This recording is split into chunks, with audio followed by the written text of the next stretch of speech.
शासन पर हमला बोला है। सीएम उमर अब्दुल्ला ने बड़ा बयान देते हुए कहा कि हम पर्यटकों को कश्मीर लाने की कोशिशों में जुटे हैं।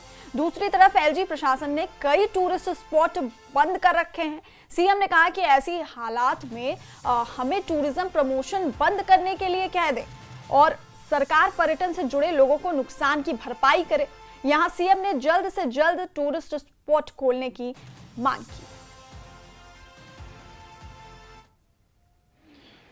कि एक तरफ से हम जैसे लोग बाहर जाके यहाँ टूरिस्ट को लाने की बात करते हैं और यहाँ पे हुकूमत के दूसरे तरफ से कई सारे इलाके बंद रखे जाते हैं। द्रंग बंद है, दुध पथरी बंद है, गुलमर्ग का आधा हिस्सा बंद है, यूसमर्ग बंद है, तोसा मैदान बंद है, पहलगाम से आगे निकलो तो आड़ू बंद है, बेताब वैली बंद है।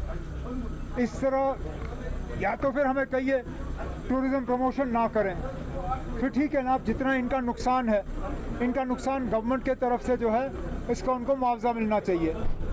लेकिन हम दुनिया भर में कहते हैं कि कश्मीर नॉर्मल है, लेकिन ये नॉर्मलसी का कौन सा सबूत है? ठीक है, पहलगाम में हुआ नहीं होना चाहिए था, लेकिन उसके बाद इक़दाम उठाए गए हैं।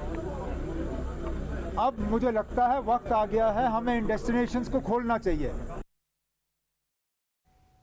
बीजेपी नेता